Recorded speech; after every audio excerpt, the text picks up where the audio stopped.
It's cold. It's January. Let's talk about a place where we'd all prefer to be. Think about a beach for a second. The topic that I want to talk to you guys about involves a seagull.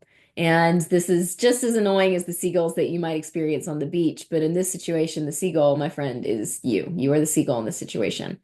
I was on a coaching call with someone who referred to themselves as experiencing seagull management, seagull-like management, where the rainmaker on the team swooped in, dropped a bunch of crap on their plate, um, squawked a bunch, made a bunch of noise, and then left and wasn't to be seen again for quite some time. And we talked about this seagull management style, and I really got to thinking about how frequently I see team owners and management people do this. And here's the issue with seagull style of management.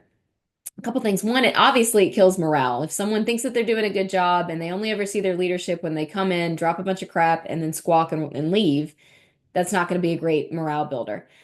It definitely stifles growth. This is not a managerial style where people are willing to try to fail forward. They are trying to just simply get by without the manager or leader saying something negative.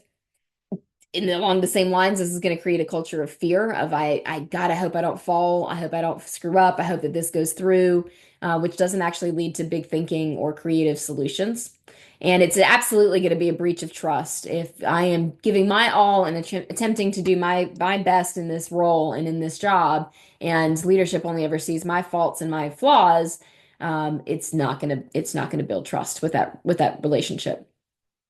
In reverse of that, what we're looking to do is we're looking to have a leadership style, a managerial style that does the following.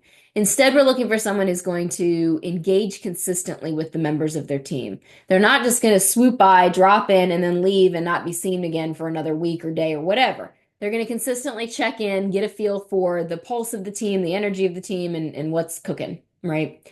A good leadership style is going to lead with questions, not criticism. So rather than, again, coming in and just squawking, they're going to come in and ask questions that are going to help to better identify some of the gaps, some of the issues, and help empower the person to move forward with their own set of solutions.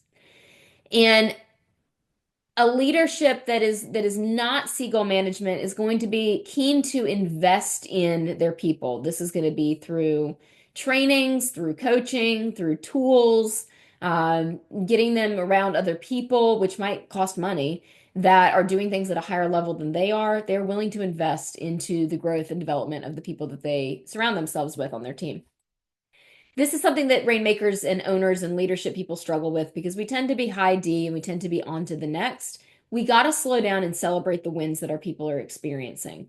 This way, too, if we're celebrating and verbalizing when I see someone do something good, there's more trust built for me to be able to say when I see something that isn't so great. So we got to slow down and celebrate the wins. And ultimately, we have to be a model of accountability. If I, as the owner, as the leader, as the manager, whoever, am noticing that I'm being a seagull manager, I need to take accountability, call it out, say it for what it is, and adjust.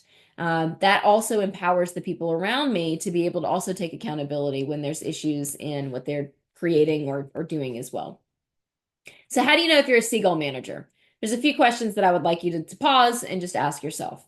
First and foremost, am I only present when something is wrong? If so, chances are you're a seagull, right? You're swooping in when you notice that there's food, when there's an issue. Secondly, do I lead with curiosity or do I lead with criticism? Coming from curiosity is going to open up an entire world of possibility, whereas coming from criticism is going to shut people down. And then the last thing to ask yourself, am I empowering the people on my team to grow or am I micromanaging their every move? If you answered yes to any of those questions, it's okay. Take stock. Start with the accountability piece. Let your team know, hey, I've been a seagull manager and I'm choosing to change. And then put into practice some efforts to be less of a seagull and more of someone who can come in and partner with your team.